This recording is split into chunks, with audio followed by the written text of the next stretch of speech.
think I have sound now. Hello. I'm missing one of my lights here. There we go. Much better. How is everybody? I hope you're having a great week. I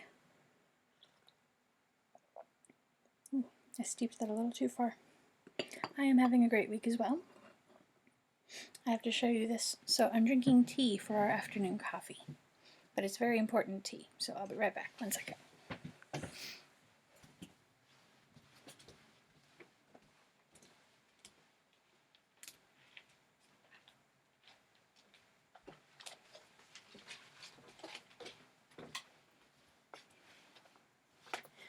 So, as I mentioned last week, it was my birthday, and one of my sisters signed me up for this awesome Tea of the Month club. She got me a half-year subscription, and so it sends you tea from around the world.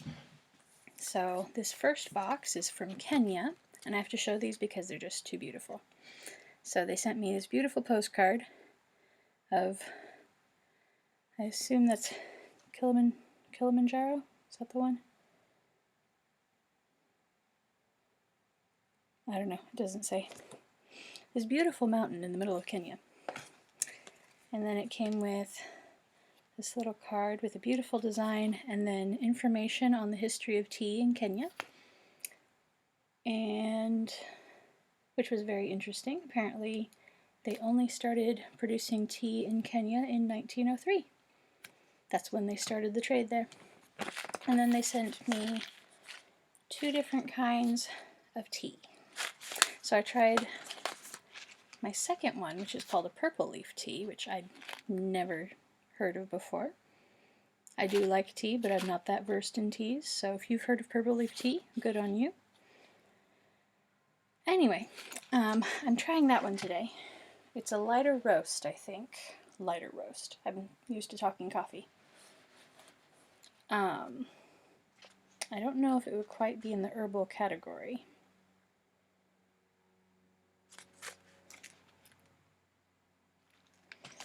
But I do believe I steeped this a little too long.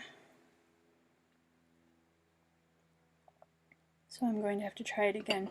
It's not bad though. It's got a sharp taste to it that reminds me of an Earl Grey.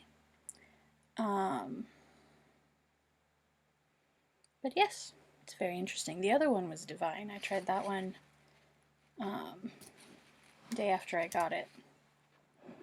But the other one's a black tea, which I'm more familiar with, and so the taste was much more what I was expecting. So, anyways, super fun tangent just because it's really cool, and I have something new and fresh in my teacup today. So, with all that said and done, we are back reading Howl's Moving Castle. And let's see, where we left off, Sophie had met Mrs. Penstemon, Howl's teacher, who told her that Howl was going to the bad and it was up to her to save him. No pressure. And they are off to the castle for Sophie to blacken Howl's name to the king. So we are in chapter 13, in which Sophie blackens Howl's name. So here we go. You ready?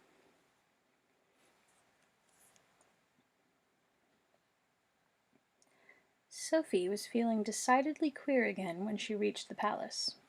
Its many golden domes dazzled her. The way to the front entrance was up a huge flight of steps, with a soldier in scarlet standing guard every 6 steps. The poor boys must have been near fainting in this heat. Sophie thought as she puffed her way dizzily up past them. At the top of the steps were archways, halls, corridors, lobbies, one after another. Sophie lost count of how many. At every archway a splendidly dressed person wearing white gloves, still somehow white in spite of the heat, inquired their business and then led them on to the next personage in the next archway. "Mrs. Pendragon to see the king," the voice of each echoed down the halls. After about halfway, Howl was politely detached and told to wait. Michael and Sophie went on, being handed from person to person. They were taken upstairs, after which the splendid persons were dressed in blue instead of red, and handed on again until they came to an anteroom panelled in 100 different colored woods. There Michael was peeled off and made to wait too. Sophie, who by this time was not at all sure whether she was not having some strange dream, was ushered through huge double doors, and this time the echoing voice said, "Your Majesty, here is Mrs. Pendragon to see you." And there was the king, not on a throne, but sitting in a rather square chair with only a little gold leaf on it, near the middle of a large room, and dressed much more modestly than the persons who waited on him. He was quite alone, like an ordinary person.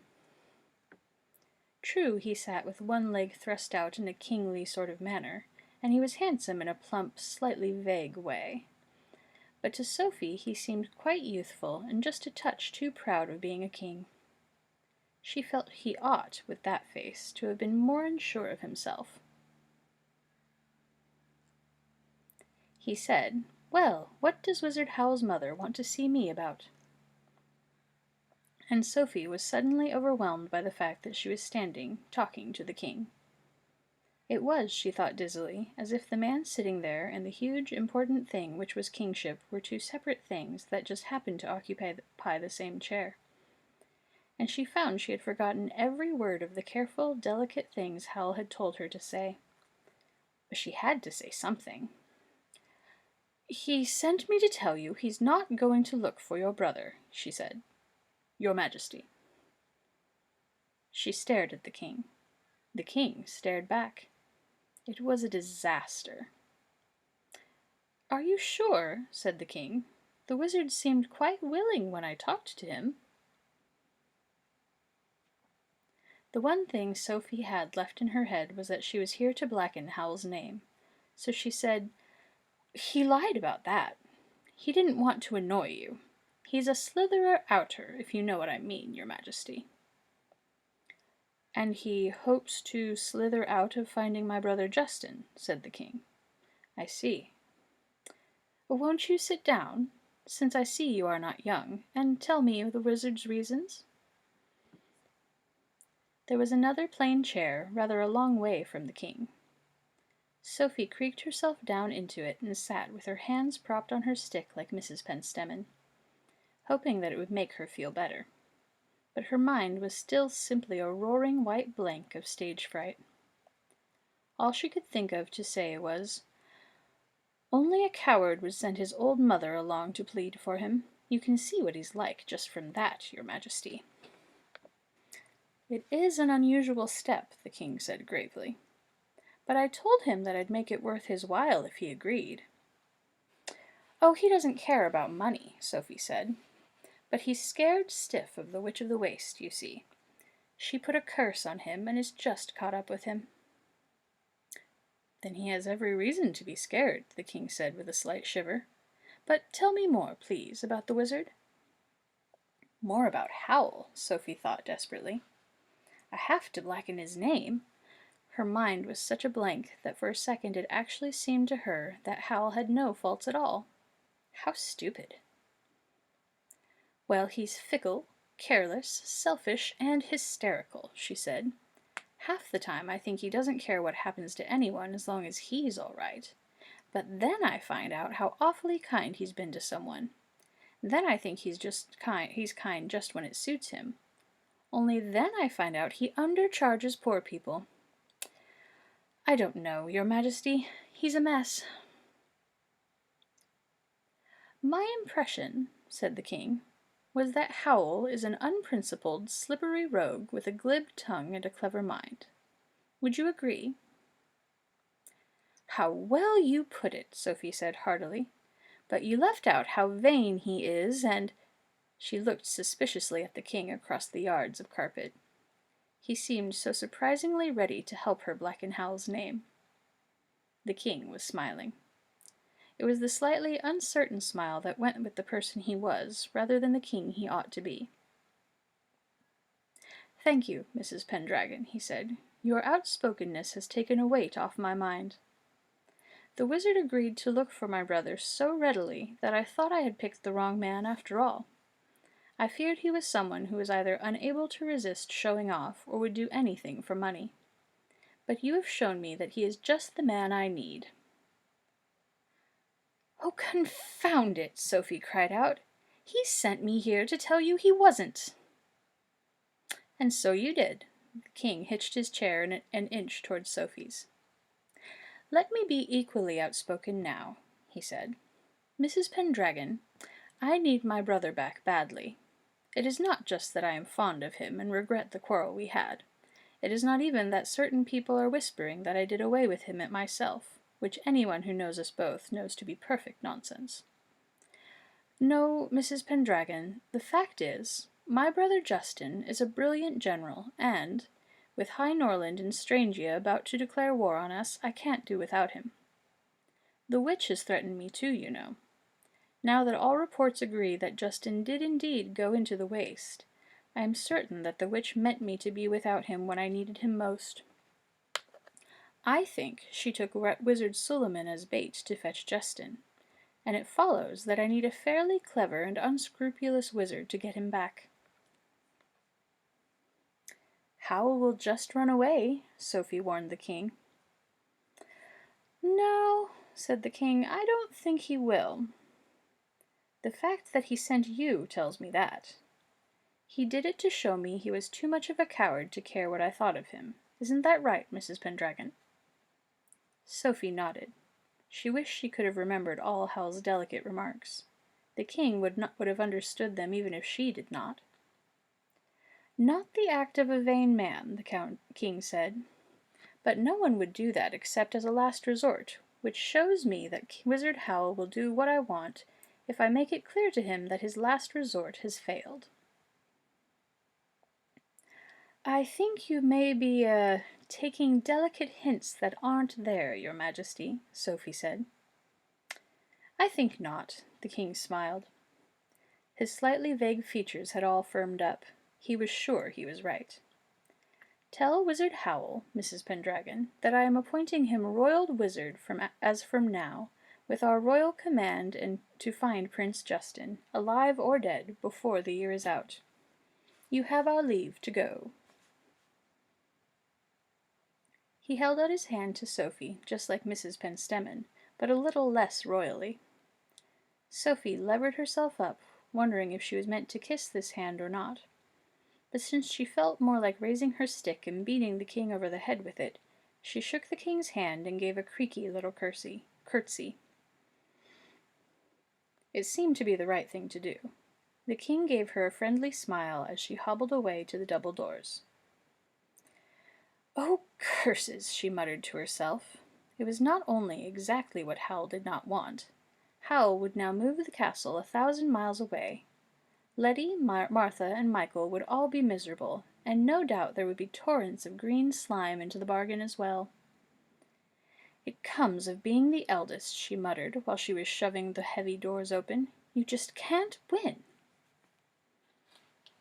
And here was another thing that had gone wrong. In her annoyance and disappointment, Sophie had somehow come out through the wrong set of double doors. This anteroom had mirrors all round it. In them she could see her own little bent, hobbling shape in its fine grey dress, a great many people in blue court dress, others in suits as fine as Howl's, but no Michael. Michael, of course, was hanging about in the anteroom panelled in 100 kinds of wood. "Oh, drat!" said Sophie. One of the courtiers hastened up to her and bowed. "Madam Sorceress, can I be of assistance?" He was an undersized young man, rather red-eyed. Sophie stared at him. "Oh, good gracious," she said. "So the spell worked." "It did indeed," said the small courtier a little ruefully. "I disarmed him while he was sneezing, and he is now suing me. But the important thing," his face spread into a happy smile, "is that my dear Jane has come back to me. Now, what can I do for you? I feel responsible for your happiness." "I'm not sure that it mightn't be the other way round," Sophie said. "Are you by any chance the Count of Cataract?" "At your service," said the small courtier, bowing. Jane Ferrier must be a good foot taller than he is, Sophie thought. It is all definitely my fault. "Yes, you can help me," she said, and explained about Michael. The Count of Cataract assured her that Michael would be fetched and brought down to the entrance hall to meet her. It was no trouble at all. He took Sophie to a gloved attendant himself and handed her over with much bowing and smiling.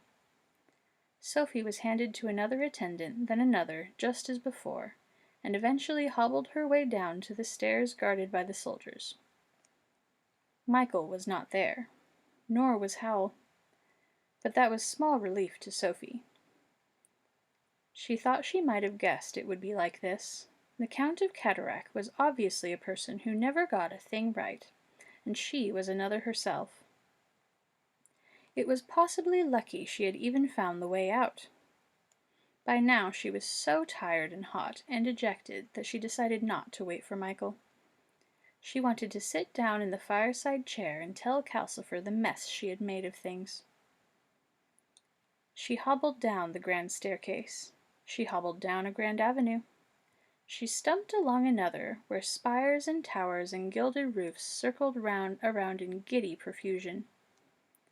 And she realized it was worse than she had thought. She was lost. She had absolutely no idea how to find the disguised stable where the castle entrance was. She turned up another handsome thoroughfare at random, but she did not recognize that either. By now she did not even know the way back to the palace. She tried asking people she met. Most of them seemed as hot and tired as she was. "Wizard Pendragon," they said. "Who is he?" Sophie hobbled on hopelessly.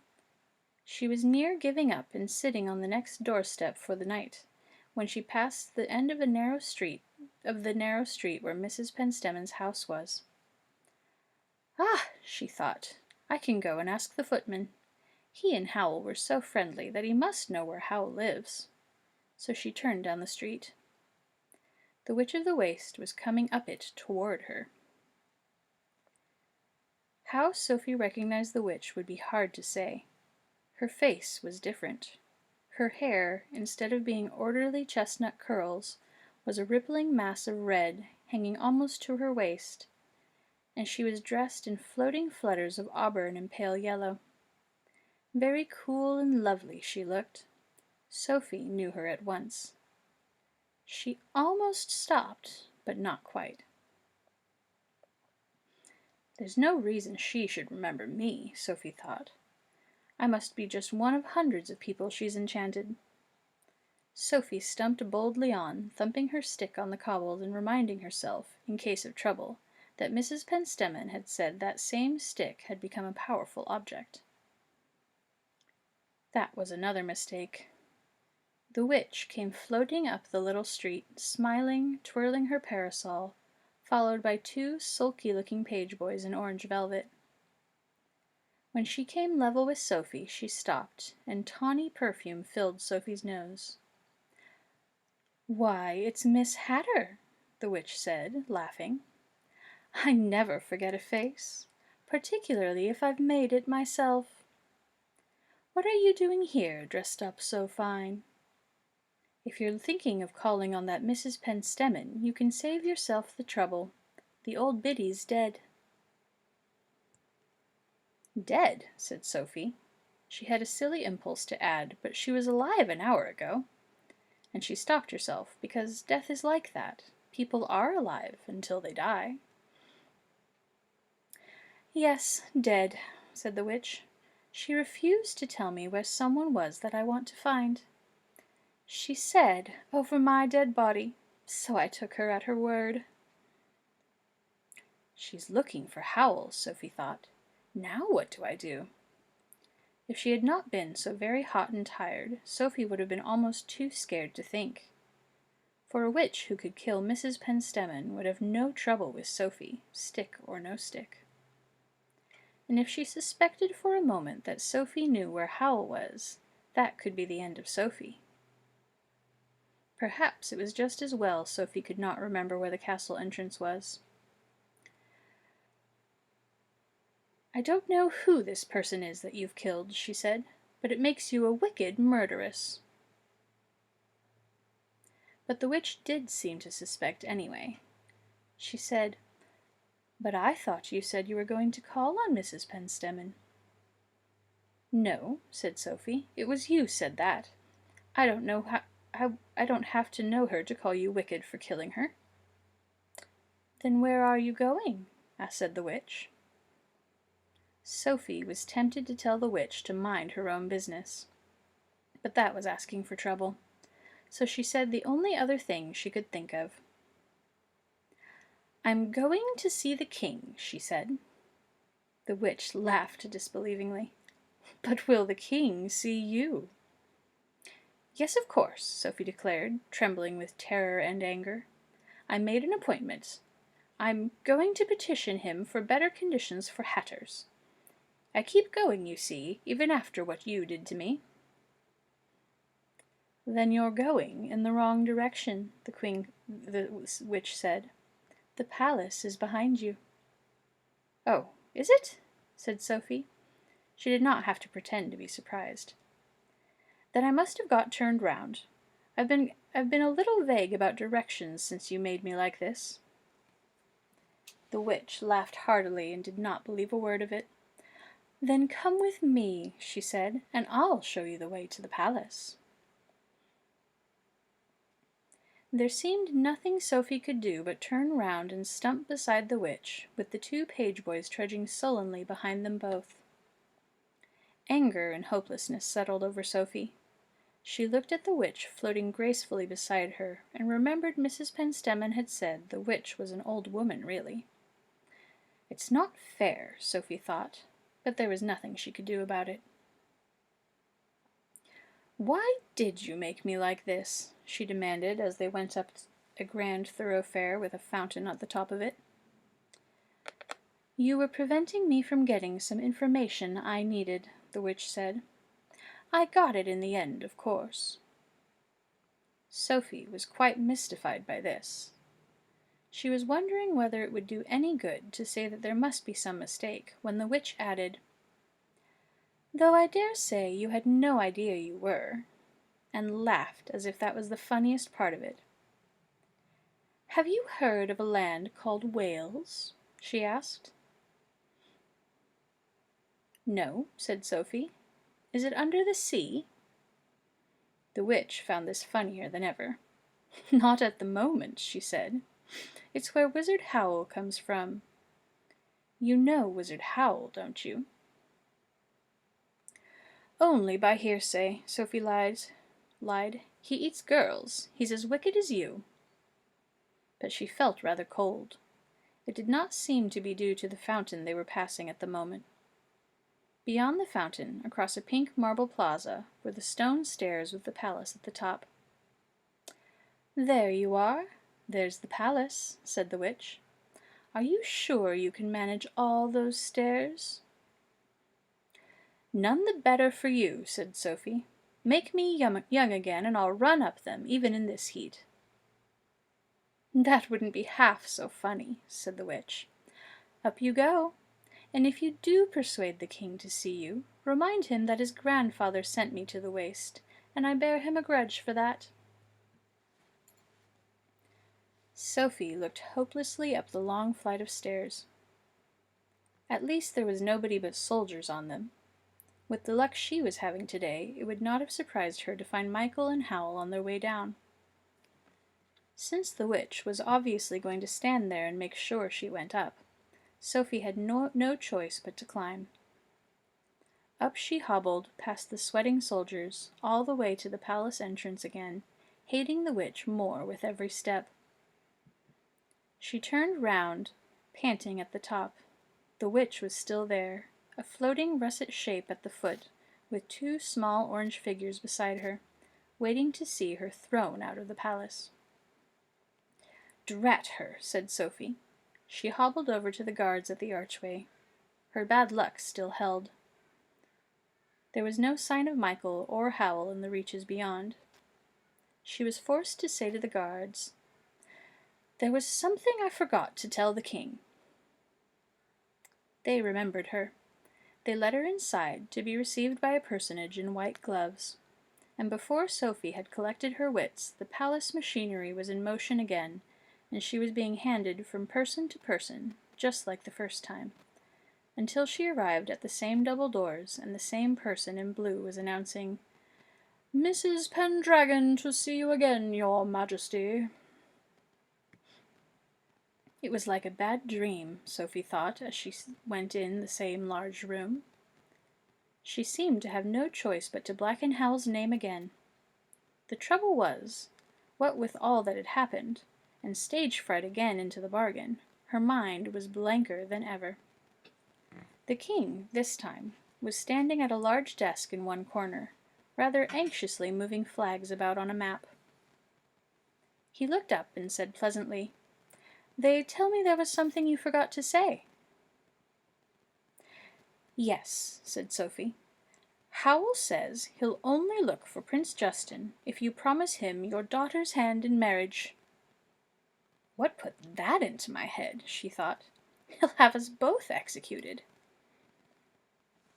The king gave her a concerned look. "Mrs. Pendragon, you must know that that's quite out of the question," he said. "I can see you must be very worried about your son to suggest it, but you can't keep him tied to your apron strings forever, you know. And my mind is made up. Please come and sit in this chair. You seem tired." Sophie tottered to the low chair the king pointed to and sank into it, wondering when the guards would arrive to arrest her. The king looked vaguely around. "My daughter was here just now," he said. To Sophie's considerable surprise, he bent down and looked under the desk. "Valeria," he called. "Vally, come on out. This way, that's a good girl." There was a shuffling noise. After a second, Princess Valeria shunted herself out from under the desk in sitting position, grinning benignly. She had 4 teeth, but she was not old enough to have grown a proper head of hair. All she had was a ring of wispy whiteness above her ears. When she saw Sophie, she grinned wider yet and reached out with a hand she had just been sucking and took hold of Sophie's dress. Sophie's dress responded with a spreading wet stain as the princess hauled herself to her feet on it. Staring up into Sophie's face, Valeria addressed a friendly remark to her in what was clearly a private foreign language. "Oh," said Sophie, feeling an awful fool. "I understand how a parent feels, Mrs. Pendragon," said the king. Alright, give me a pause here, and then we'll do chapter 14 real quick. I'm going to step away and get some water.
Okay. I changed my mind. I got lemonade instead because it makes me happy. But that is neither here nor there. We continue with Chapter 14, in which a royal wizard catches a cold.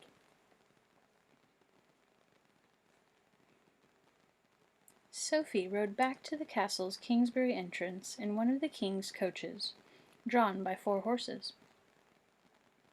On it also were a coachman, a groom, a footman, a sergeant, and 6 royal troopers went with it to guard it.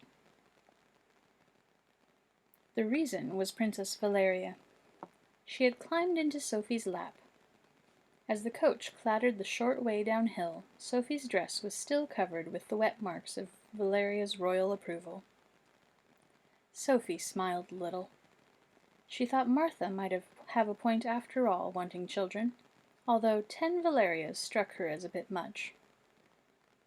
As Valeria had scrambled over her, Sophie remembered hearing that the witch had threatened Valeria in some way, and she found herself saying to Valeria, "The witch shan't hurt you. I won't let her." The king had not said anything about that, but he had ordered out a royal coach for Sophie.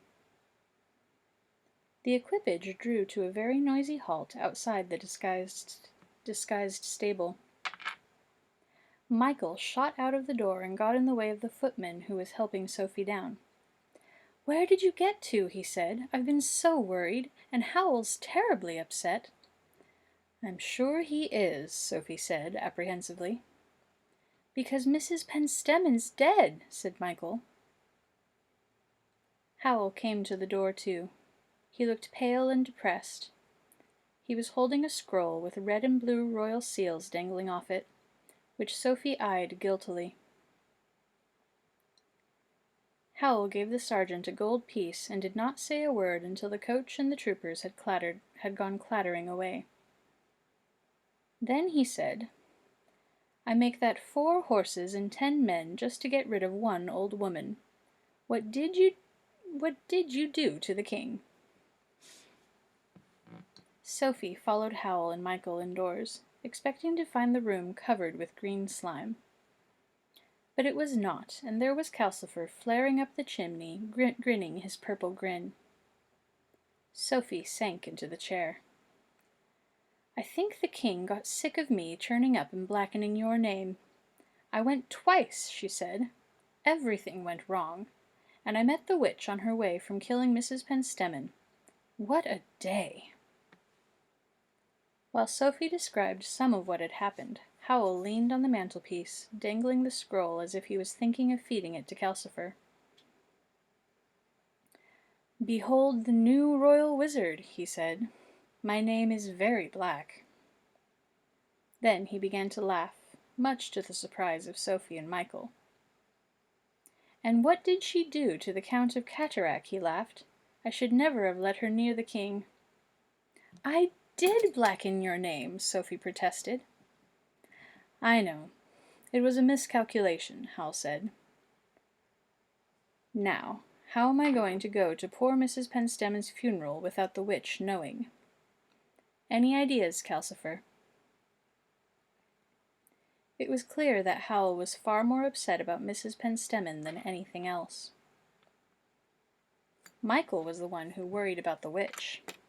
He confessed next morning that he had had nightmares all night. He had dreamed she came through all the castle entrances at once. "Where's Howl?" he asked anxiously. Howl had gone out very early, leaving the bathroom full of the usual scented steam. He had not taken his guitar, and the doorknob was turned to green down. Even Calcifer knew no more than that. "Don't open the door to anyone," Calcifer said. "The witch knows all about all the entrances except the Porthaven one." This so alarmed Michael that he fetched some planks from the yard and wedged them crosswise over the door. Then he got to work at last on the spell they had got back from Miss Angorian. Half an hour later the doorknob turned sharply to black down. The door began to bounce about. Michael clutched at Sophie. "Don't be afraid," he said shakily. "I'll keep you safe." The door bounced powerfully for a while. Then it stopped. Michael had just let go of Sophie in great relief when there came a violent explosion. The planks clattered to the floor. Calcifer plunged to the bottom of the grate, and Michael plunged into the broom cupboard, leaving Sophie standing there as the door burst open and Howl stormed in.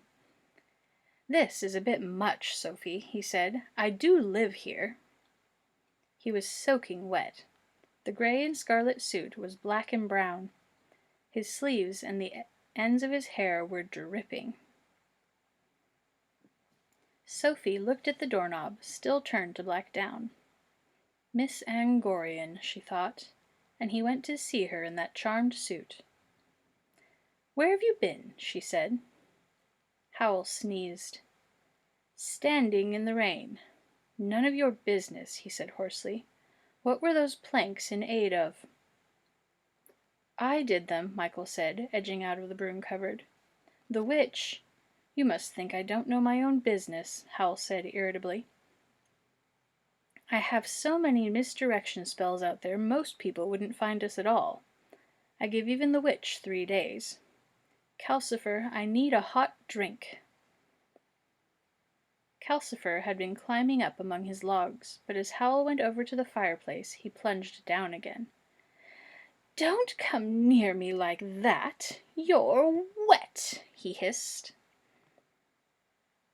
"Sophie," Howl said pleadingly. Sophie folded her arms pitilessly. "What about Letty?" she said. "I'm soaked through," said Howl. "I should have a hot drink." "And I said, what about Letty Hatter?" Sophie said. "Bother you then," said Howl. He shook himself. The water fell off him in a neat ring on the floor. Howl stepped out of it with his hair gleaming dry and his suit gray and scarlet and not even damp, and went to fetch the saucepan. "The world is full of hard-hearted women, Michael," he said. "I can name 3 without stopping to think." "One of them being Miss Angorian?" asked Sophie. Howl did not answer. He ignored Sophie grandly for the rest of the morning, while he discussed moving the castle with Michael and Calcifer. Howl really was going to run away, just as she had warned the king he would. Sophie thought as she sat and sewed more triangles of blue and silver suit together. She knew she must get Howl out of the gray and scarlet suit as soon as possible. "I don't think we need to move the Porthaven entrance," Howl said. He conjured himself a handkerchief out of the air and blew his nose with a hoot that made Calcifer flicker uneasily.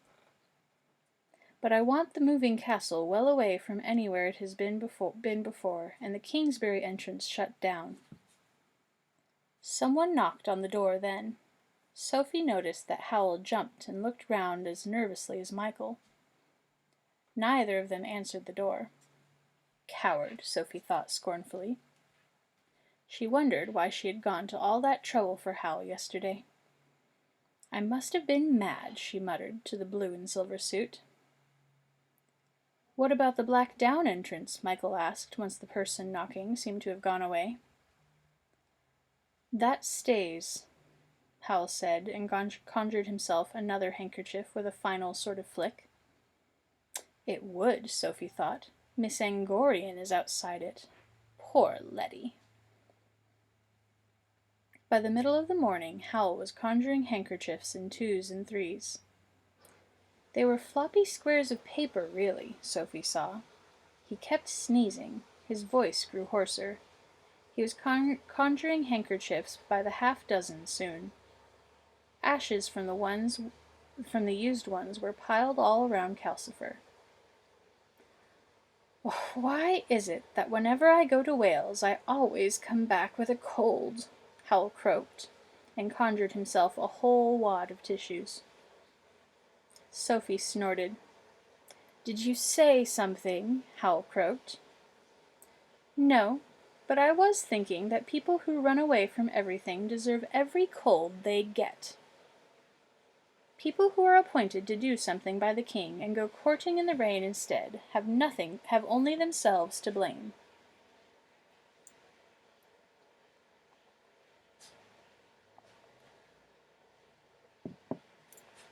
"You don't know everything I do, Mrs. Moralizer," Howl said. "Want me to write out a list before I go out another time? I have looked for Prince Justin. Courting isn't the only thing I do when I go out."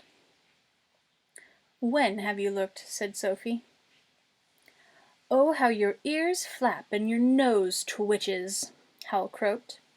"I looked when he first disappeared, of course. I was curious to know what Prince Justin was doing up this way, when everyone knew Suliman had gone to the waste. I think someone must have sold him a dud finding spell, because he went right over into the Folding Valley and bought another one from Mrs. Fairfax. And that fetched him back this way, fairly naturally, where he stopped at the castle, and Michael sold him another finding spell and a disguise spell." Michael's hand went over his mouth. "Was that man in the green uniform Prince Justin?" "Yes, but I didn't mention the matter before," said Howl, "because the king might have thought you should have had the sense to sell him another dud. I had a conscience about it. Conscience!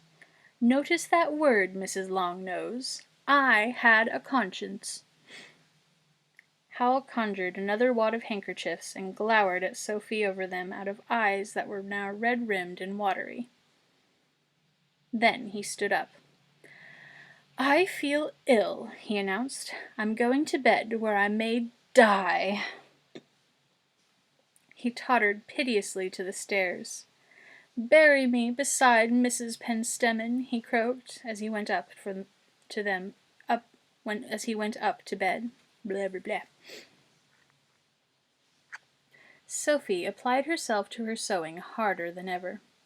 Here was her chance to get the grey and scarlet suit off Howl before it did more damage to Miss Angorian's heart. Unless, of course, Howl went to bed in his clothes, which she did not put past him. So Howl must have been looking for Prince Justin when he went to Upper Folding and met Letty. Poor Letty. Sophie put brisk, tiny stitches round her 57th blue triangle. Only another 40 or so to go. Howl's voice was presently heard shouting weakly, "Help me, someone! I'm dying from neglect up here!" Sophie snorted. Michael left off working on his new spell and ran up and down the stairs. Things became very restless. In the time it took Sophie to sew 10 more blue triangles, Michael ran upstairs with honey and lemon, with a particular book, with cough mixture, with a spoon to take the cough mixture with, and then with nose drops, throat pastilles, gargle, pen, paper, 3 more books, and an infusion of willow bark. People kept knocking at the door, too, making Sophie jump and Calcifer flicker uneasily. When no one opened the door, some of the people went on hammering for 5 minutes or so, rightly thinking they were being ignored. By this time, Sophie was becoming worried about the blue and silver suit.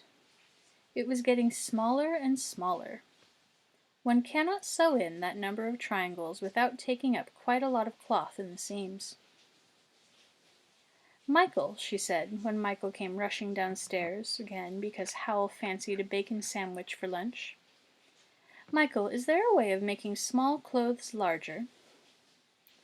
"Oh, yes," said Michael. "That's just what my new spell is, when I get a chance to work on it."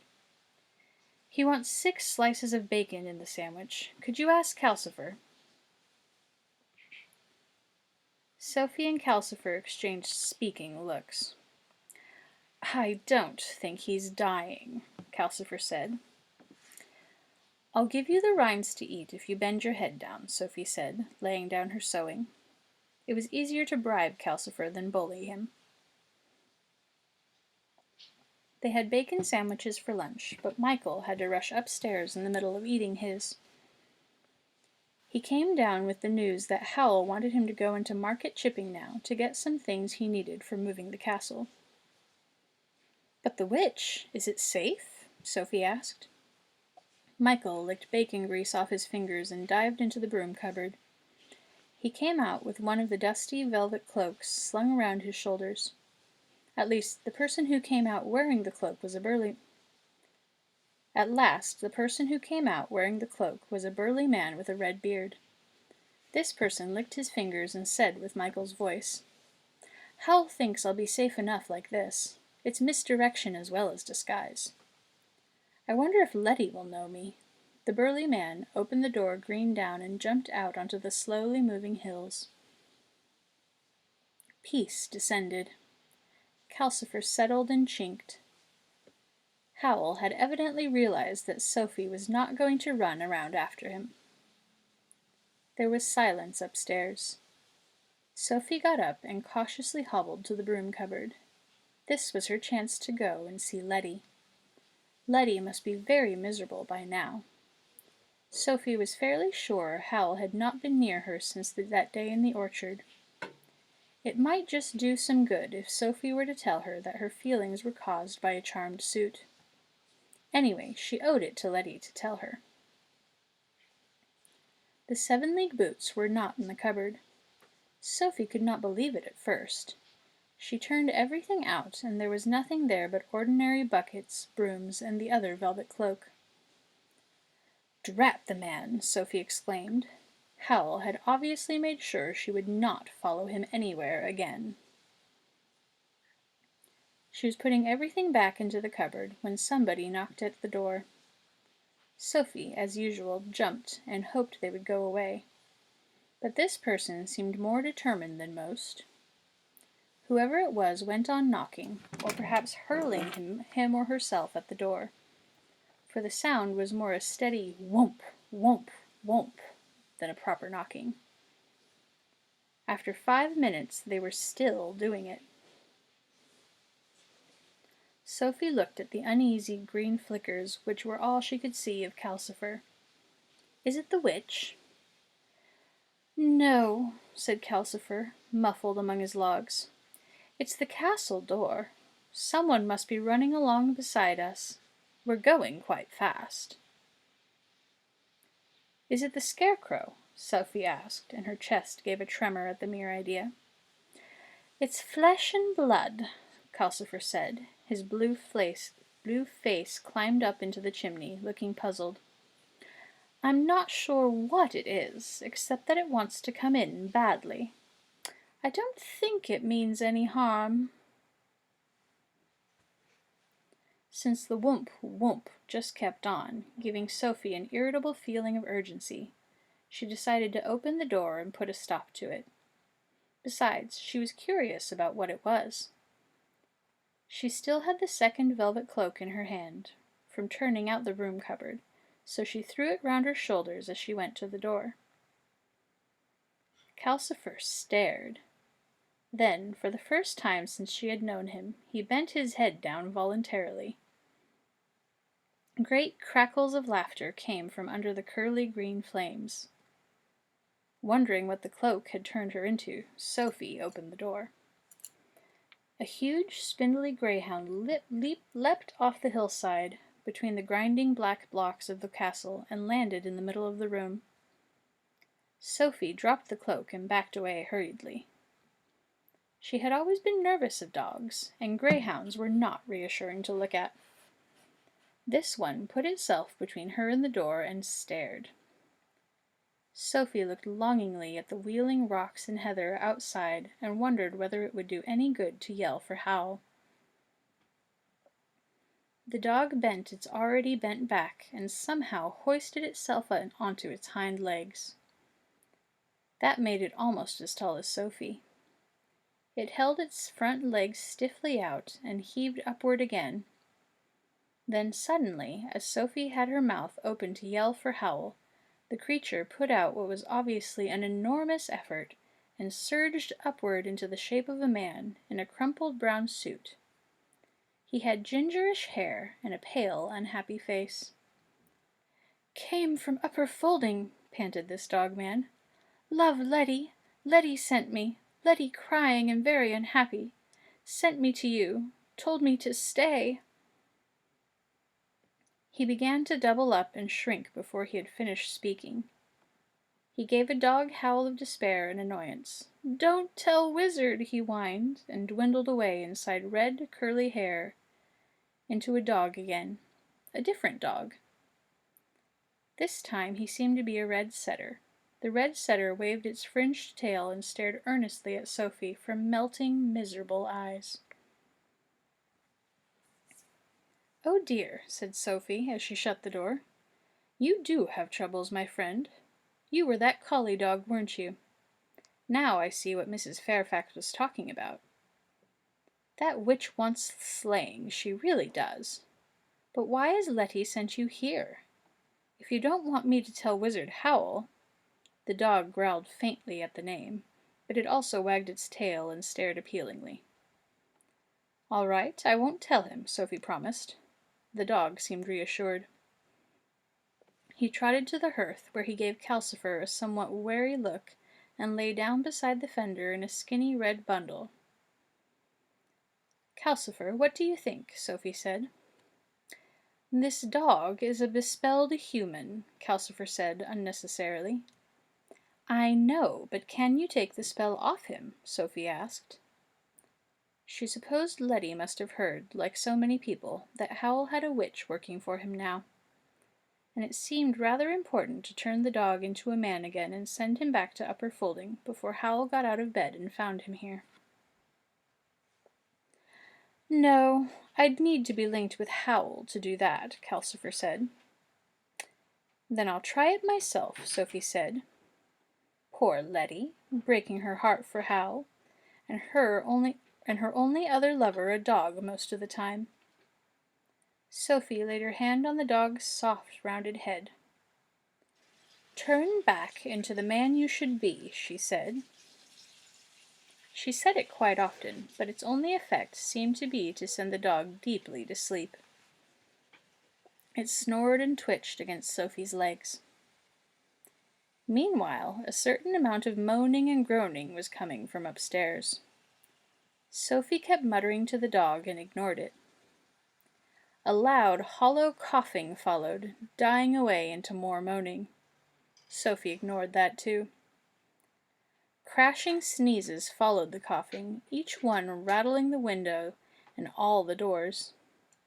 Sophie found those harder to ignore, but she managed. "Phoot! Phoot!" went the blown nose like a bassoon in a tunnel. The coughing started again, mingled with moans. Sneezes mixed with the moans and the coughs, and the sounds rose to a crescendo in which Howl seemed to be managing to cough, groan, blow his nose, sneeze, and wail gently all at the same time. The doors rattled, the beams in the ceiling shook, and one of Calcifer's logs rolled off and onto the hearth. All right, I get the message," Sophie said, dumping the log back into the grate. "It'll be green slime next. Calcifer, make sure that dog stays where it is." And she climbed the stairs, muttering loudly. Really, these wizards. You'd think no one had ever had a cold before. "Well, what is it?" she asked, hobbling through the bedroom door onto the filthy carpet. "I'm dying of boredom," Howl said pathetically. "Or maybe just dying." He was lying, propped on dirty gray pillows, looking quite poorly, with what might have been a patchwork coverlet over him, except that it was all one color with dust. The spiders he seemed to like so much were spinning busily in the canopy above him. Sophie felt his forehead. "You do have a bit of a fever," she admitted. I'm delirious, said Howl. Spots are crawling before my eyes. Those are spiders, Sophie said. Why can't you cure yourself with a spell? Because there is no cure for a cold, Howl said dolefully. Things are going round and round in my head. Or maybe my head is going round and round in things. I keep thinking of the terms of the witch's curse. I hadn't realized she could lay me bare like that. It's a bad thing to be laid bare, even though the things that are true so far are all of my own doing. I keep waiting for the rest to happen. Sophie thought back to the puzzling verse. What things? Tell me where all past years are? Oh, I know that, said Howl. My own or anyone else's. They're all there, just where they always were. I could go and play bad fairy at my own christening if I wanted. Maybe I did, and that's my trouble. No, there are only 3 things I'm waiting for. The mermaids, the mandrake root, and the wind to change and to advance an honest mind. And whether I get white hairs, I suppose, only I'm not going to take the spell off to see. There's only about 3 weeks left for them to come true in, and the witch gets me as soon as they do. But the rugby club reunion is Midsummer's Eve, so I shall get to that at least. The rest has all happened long ago.